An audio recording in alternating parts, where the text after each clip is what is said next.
What's up, everybody, and welcome to Grit with Gearist. This is Brandon, and that guy right there is Arron. What's up, Arron? What's up? Hey, so welcome to episode number 2. If you're joining us for the first time, A, thank you so much. B, why weren't you here for the first one? And C, please watch all the future shows. So the crux of this show, the bent of this show is that Arron is running the Leadville Trail 100, which is coming up August 20th of 2022. And today is March, as we record this, March 20th. This will go live on Wednesday, so the 23rd of 2022. And this is, as we go forward, he asked me, excuse me, a few months ago if I would crew for him. And I need to get my ass back in shape. So here we are to do that. As if you're wondering where I've been for the past 4 years, again, there will be something coming up about that very soon, or 3 years or whatever it is.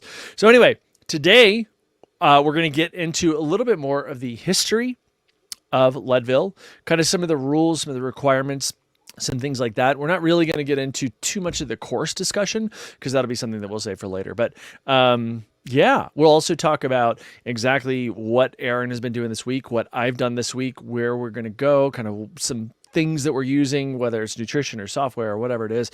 And we'll kind of get into those things all throughout this show. This is just really tracking everything. So Arron, how's your week been?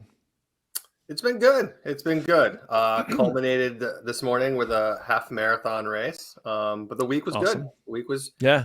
good work week, good home life week. So no complaints this week. Fantastic. And so you were in the Shamrock Half Marathon, correct? Correct. 50th anniversary. That's awesome. And so the Shamrock Marathon, this is in Virginia Beach, Virginia, was my first ever marathon. 2009, I think. So when was the full? Was the full today as well? Yeah. So a couple years ago, they actually joined them together. So now we start together. We run the first half together, and then the last half mile, the full marathon splits and goes one way, and we go on the boardwalk and finish. That's right, because if I recall correctly, where it starts with my rudimentary geography of Virginia Beach, it starts and then it goes south, right? It used and then to. It comes. Oh, did they change that up? Yes, they did. So now the half runs north. Okay. So we don't start at the pavilion anymore. We start at the Old Cavalier Hotel. Okay. And then we run north down Shore Drive, through Cape Story or Fort Story, past the old lighthouse, back down, hit the boardwalk, finish. The full would then go south all the way down over the one bridge we have. The one bridge. That's the total elevation gain of the race. Yeah. It's funny you say that. My training partner and I, we ran together today, and every time we hit a speed bump, we said, "He'll work." But it's interesting. And so when I was running that race, and I promise this is kind of more pertinent to Leadville. And actually, let me show you guys this real quick. This is a picture Arron sent me. He was like, "Hey, here I am drinking a Bloody Mary during the race." But one of the things when I ran that race, right about the half, I had all of a sudden, and I'd had it during training, but I all of a sudden wound up with crazy ITBS, like out of nowhere, iliotibial band syndrome, right in the knee, felt like an ice pick in the side of my knee. And then as I ran north, because then the second half was into Fort Story and all that. Good Lord, excuse me. As I ran north, it's so canted. The road is so kind of like off camber there that I was like, it just made the ITBS thing 1,000 times worse. And what I wound up doing was just going down to the top or the bottom because it was more level to figure that out. And so with stuff like that, one of the things that I just want to ask a quick question about, because we want to get to the history and all that stuff. How do you plan from a footwork aspect to really adapt to the trail aspect? Because, Leadville, there are parts of it that are pretty smooth and saily trail, but there's definitely things that, are a little more technical, a little harder to run. How do you plan on training for that? Well, here we have routes. True. We have routes everywhere. I am lucky enough to live right next to the state park. So there's a side trail that actually from my doorstep to the trail is 75 yards. There you go. So we hit that, and it's roots. There's a 24-foot sand dune. So boom, hill work. And yeah, so it's roots and uneven trail work. Got it. Where we won't get the rocks that we'll see out in Colorado. Sure. But the footwork is Yes. analogous, right? Yeah. Different All right. footwear, maybe. Maybe something with more Vibram outsole for Colorado. Here, it's Yeah, it's interesting because the ground there is much softer. Everything here is much drier. You don't need as deep a lug on a trail shoe because you just don't. I guess maybe in the western part of the state, a little more kind of southwestern, especially, you can run into some things that are a little more, well, seasonally damp, which requires some of that stuff. But the East Coast is replete with that. Here, it's mostly dry. You just need a shallow lug, So let's take a look at real quick some of the history. So I actually have a link that I'm going to read from. And so this is kind of, now, if any of you guys listening, watching, what have you, have, and by the way, subscribe to this. Subscribe to our YouTube channel. Also, if you want to look for Gearist Grit on Spotify or iTunes or Stitcher or Amazon Music or whatever, it's all over those places. So really check that out. So here is an article that I found from coloradoencyclopedia.org, and I will try to publish this. I'll put the link to this in the show notes there. And so just a real quick thing that I'll read through. It's a couple paragraphs. The Leadville Trail 100 was the brainchild of Colorado Ultra Club president Jim Butera, who dreamed of staging a 100-mile trail race in the Rocky Mountains. Seemingly a crazy idea in the early 1980s, but just a few years after the first 100-mile trail race in the United States was held in California. Butera originally hoped to plot a course from Aspen to Vail, but permitting problems and a lack of interest from the resort towns led him to look for other locations. Lake County Commissioner Ken Klober, I'm going to go with Klober, there's a CH, who was also a runner and a burro racer, which is a thing, by the way. Brian Metzler, slight insert to this, Brian Metzler, who is a former editor of Running Times, great guy, Brian Metzler, Metzler on Instagram. He actually is big into burro racing. It's literally you get a burro, a donkey, and you like run. I was about to say, a donkey into donkey racing. Donkey, 100%. 100%. I'll send you a link. It's crazy. Yeah. Anyway, so Ken Glover, who is also a runner and a burro racer, suggested using Leadville, which was reeling from production cuts and layoffs at the climax molybdenum.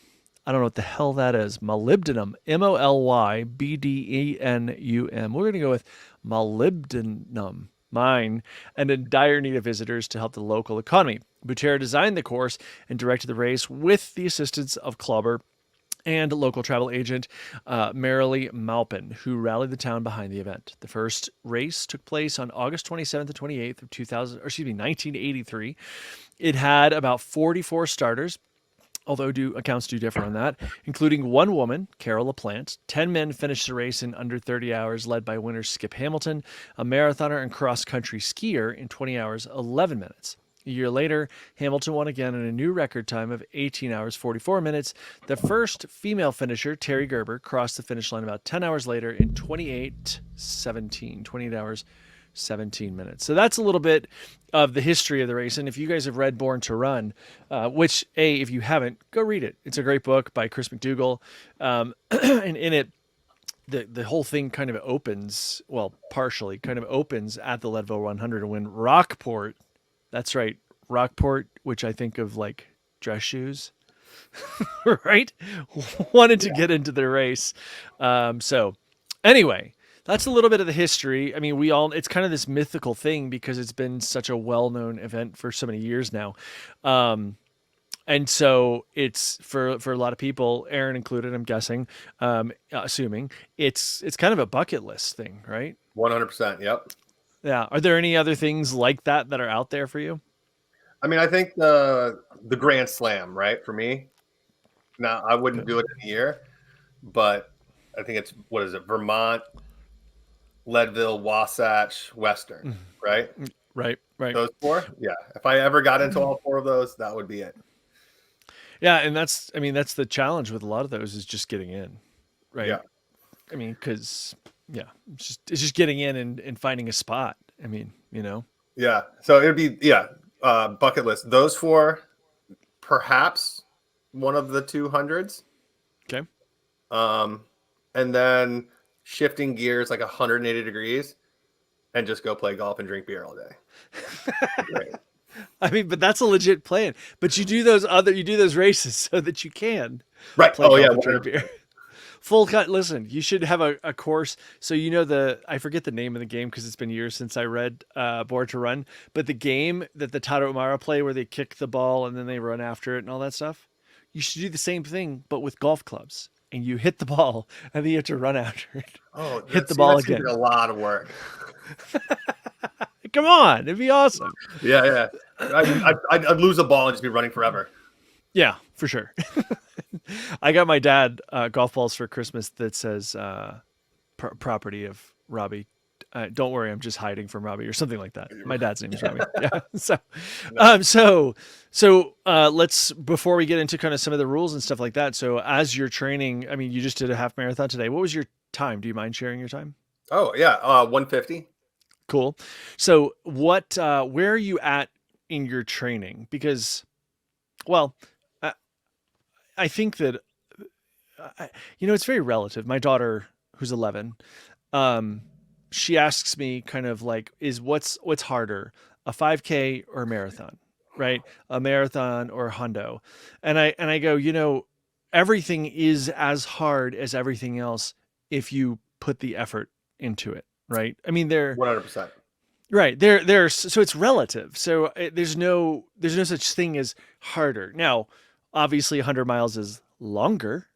there are considerations. It probably beats your body up in different ways that training for a 5K doesn't, and vice versa. But where are you in that training? If you had to go with like, I don't really know how to measure it. I mean, is it a percentage? Like, Yeah. So I look at it like this. I say that Mm-hmm. with the full understanding that I've been running ultras now for a handful of years. Yep. Very easily got up this morning, rode my bike 3.5 miles to the start, ran a half marathon, 8:20 pace. Huh. Went, had a couple beers, rode my bike home, hung out with my kids this afternoon. Like hung out outside, stayed outside all day. Not very sore. Could probably manage to run a 50K or 50 miler if I had to. Okay. Wouldn't be my fastest. Not 100-mile ready yet. Longest run to date has been just shy of 20 miles. I do all my long runs on trail only. I will not run on the road unless I have to. Yep. Like today. Yeah. Other than that, I mean, yeah, I would say my goal is to be fit enough to run 100 miles by June 1. So that then for the next month, 2 months and 20 days or so, it's just time on feet and like reinforcing those fundamental pieces. Yeah. 90% of my workouts will be super easy pace, low heart rate, hour minimum. If I have the opportunity to go longer, like on Sundays, go longer. Then one day, either speed or strength when it comes to running. So either mile repeats or just, 15 pickups during a run or a tempo run, something like that. And I'll do that from now till June 1, and then June 1, excuse me, prior to June 1, but starting mostly June 1, going to the mountains as much as possible. So once, every week, every other week, whatever we can fit into the schedule, go a couple hours west, hit the Blue Ridge, hit the AT Trail, 20 miles of just going up and down. Yeah. I mean, that's the way to do it, is to have like a very realistic kind of approach to exactly what you want to do there. So we're gonna, not today, but we are going to at some point talk about like goals, right? Like, is your goal a finish? Is it a particular time? Those sorts of things. We won't necessarily do that right now, but so that's something that I'm very, very curious about, because there's a psychological element to that, right? Especially if, I mean, as well as I do, like I've been in the middle of an Ironman before, and you see your goal go out the window, and all of a sudden you have to reset. And because if you dwell on that, it's like a death knell, you know? Well, and that's just it. So like I would say today my goal is 29 hours, 59 minutes, 59 seconds. There you go. A finish. As training progresses and as we get closer, that may end up being my C goal, and Right. I'll, an A, B goal.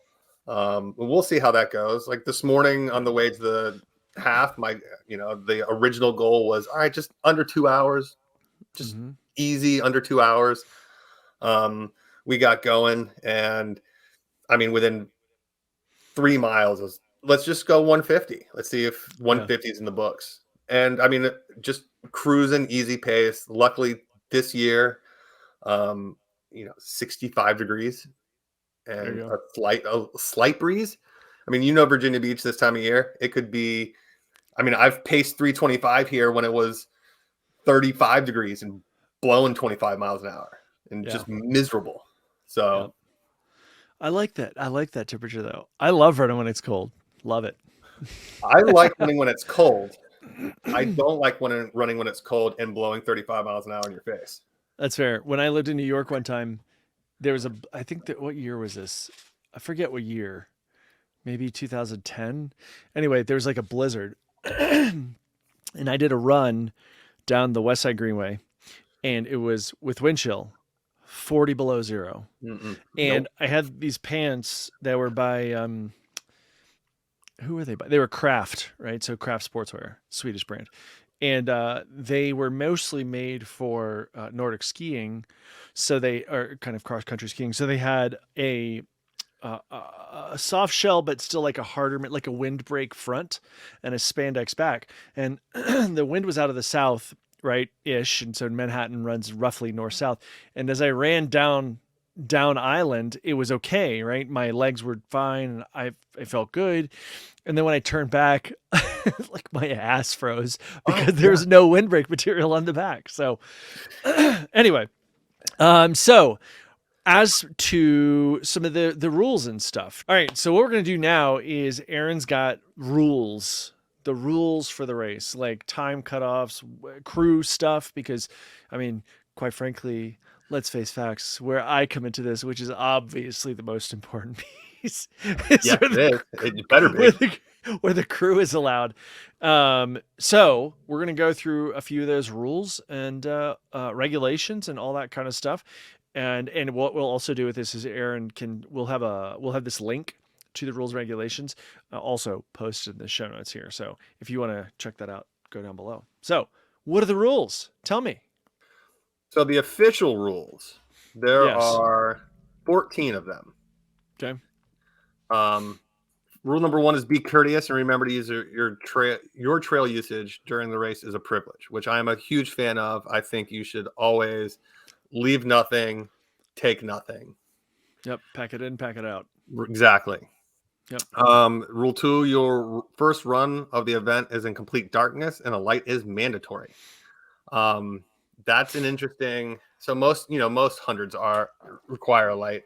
I am still debating on what light source that will be for me, but we'll get there between now and August. You mean light source? Do you mean like handheld, chest mounted, head mounted?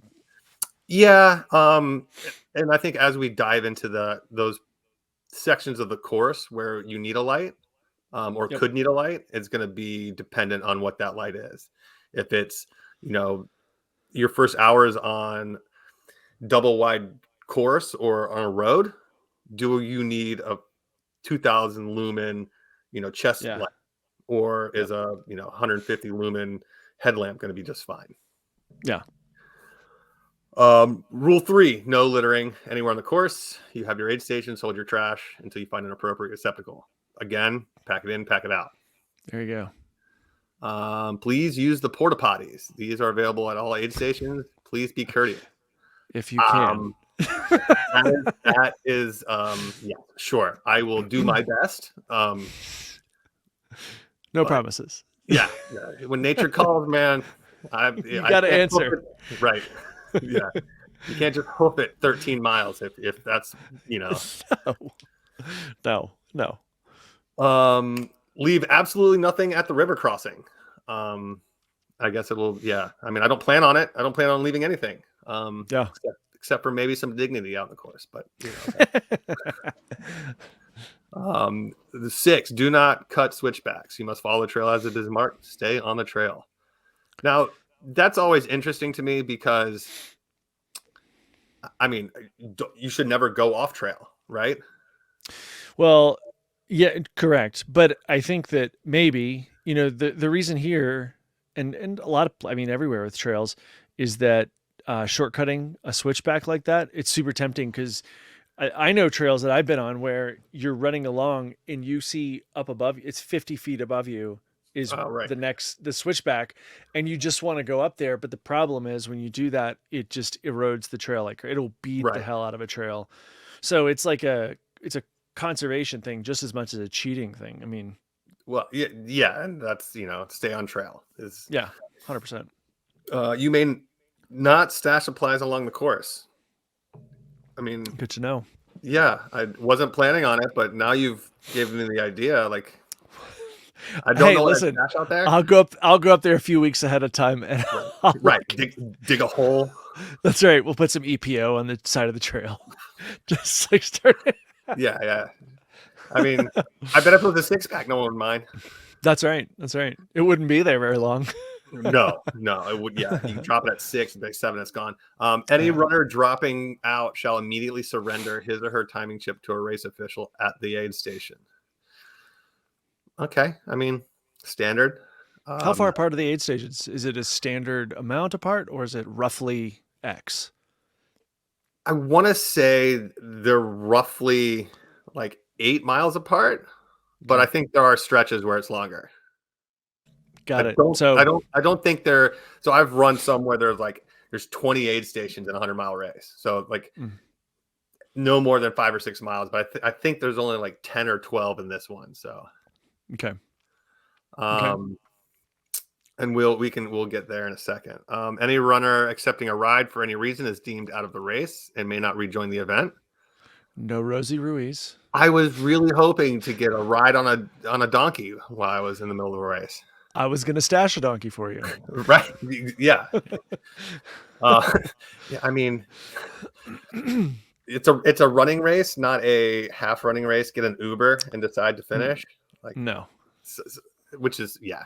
And it's funny because, they've written all these rules because someone has broken these rules before, which is even more 100%. Yeah. 100%. Yep. Cutoff times are non-negotiable. I can fully understand and I'm okay with that. Like, I know it's super tempting to fight the urge to argue with a race official when you're 2 minutes past the cutoff of the time to leave, but that's there for everyone's safety, and I'm okay with that. Yep, 100%. All runners will abide by the directions of the medical personnel. Again, after my last 100, I fully am okay with that. Yeah, I mean, the fact is that you're probably not with it very well. So it's kind of like you have to trust their judgment. You're right. Well, I mean, yes. You're running 100-miler. Yeah, especially when it comes to like exhaustion, dehydration, like things you can't necessarily recover from in a acceptable amount of time, right? Yep, 100%. So violation of any rule will be grounds for disqualification. I mean, there aren't that many, so if you can't follow these, sorry. 14 of them. Right. Runners requiring supplemental oxygen or IV will not be allowed to continue. I mean, understood. Yeah, and decisions of the race director and race management are final. There you go. I mean, for rules, that's not It's not very much. I mean, it's not like No. you're required to bring this layer and a hat and gloves and, Right. because there are some certainly where that's the case. So it's pretty straightforward. It is. Yeah. It's very straightforward, and I like that because it's like, hey, you're all here because you know what you're doing. Here Yep. are a few rules that you need to follow, but we Yep. expect you to be as respectful that they're hosting, so be respectful to what they've asked. Absolutely. All right. So, I'm curious. So this is kind of like an ask to our audience, who is clearly huge and enjoying this video right now.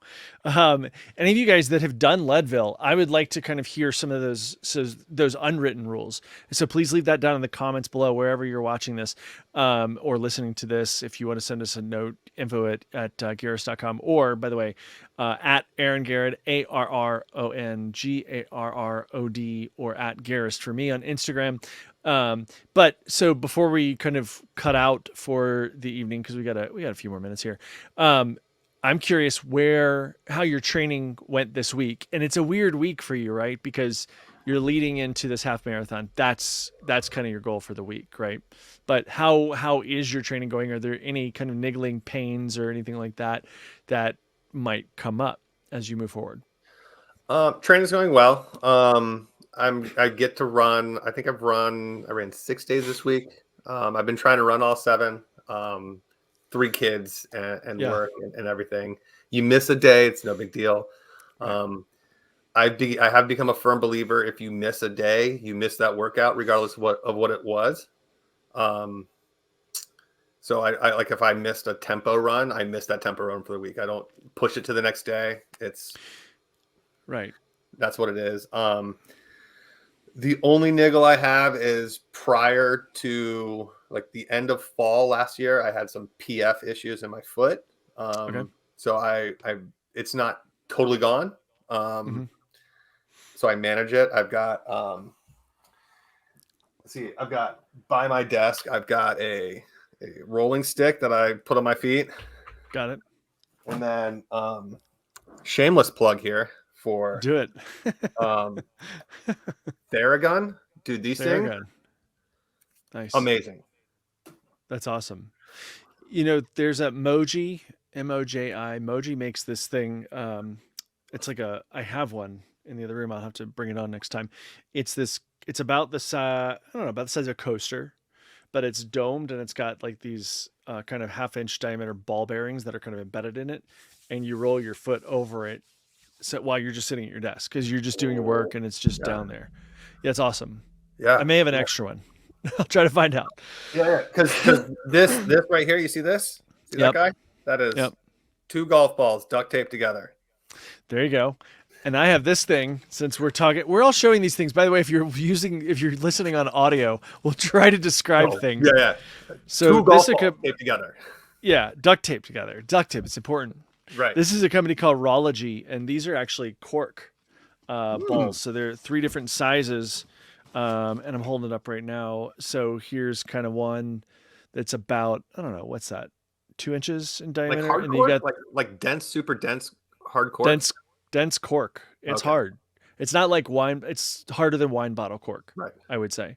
It's still got give. And then you got this little tiny guy here, which is about 3/4 inch, to really get into those finer muscles. So, to me, it's kind of like, do what you got to do. I think that one of the things that I have used in the past I've never really had plantar fasciitis very much, but you'll get up from a long run and the first 10 steps out of bed, you're like, ooh, that's a little tender. Yeah. So one of the things that I'd like to do is I take like something the size of a marble, right? So pebbles, river rock pebbles, or marbles, and put them on the floor while you're watching TV or at your desk or whatever it is, and then put a bowl right beside them. So you got a pile of marbles and a bowl. Oh, pick them up and pick them up with your toes. Exactly. And put them in there. It helps. Obviously, that's not a stretching thing. It's a strength thing. Yeah. But that's part of what that is, Yeah, I do. I'll put a piece of paper on the floor.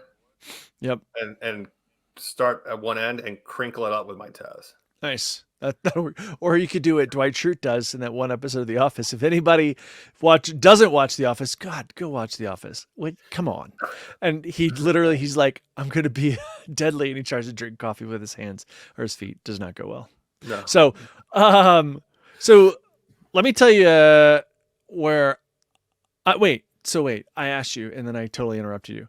So your training though this week, as you're leading to this, has been going well. Like you don't feel like there's anything that's a hindrance. You're in a good spot, kind of all systems firing. Yep. Yeah, I would say right now I'm in a real good spot. I'm looking forward to the next kind of like 4 weeks. So like now until we go to California, and then we'll be in California for a week, and that'll kind of be like, so I'll probably ramp up between now and then. And then once we go to California, we're there for a family wedding. So there won't be much training. I'm going to try and get out a little bit here and there. But it won't be, we're not going so I can run. So that'll be interesting. So that'll be like my down week. And then after that, it'll be like mountains as much as possible. There you go. Probably start doing like double-digit weekends. So 10 plus on Saturday, 20 plus on Sunday. Nice. Trying to get to that point where 70 miles is comfortable in a week. And then the pool opens May 1st, start swimming 2 or 3 days a week and really I got to get that cross training in. We talked about it last week. I hate it. So I don't do it, but I know I will be a better runner for it in Leadville. It's one of those things, man. So I'll tell you kind of where I'm at to some degree. I'm still coming off of not doing nearly what I was doing 5 years ago. It just is what it is.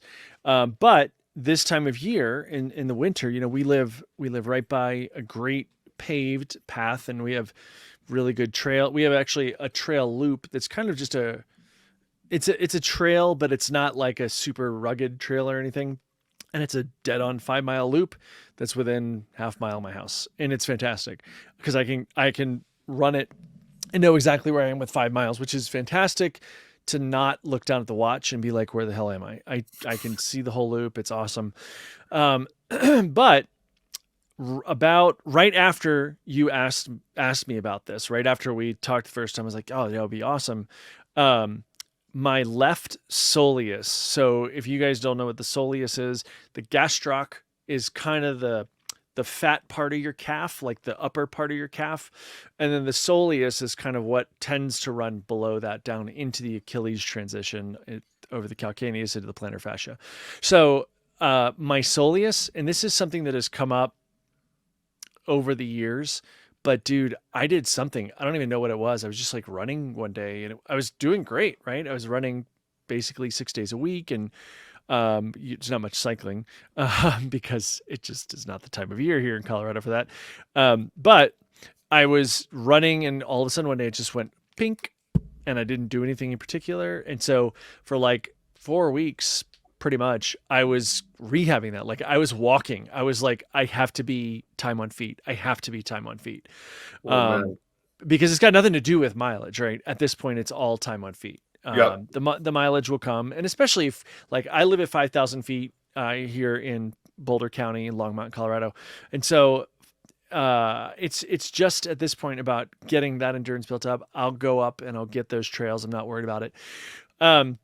So I was like, I got to have time on feet. So I was walking, I was skiing. And so today I did, let's see what I do. I did backcountry skiing. I went to Rocky Mountain National Park, which is very close. It's about 45 minutes away from me.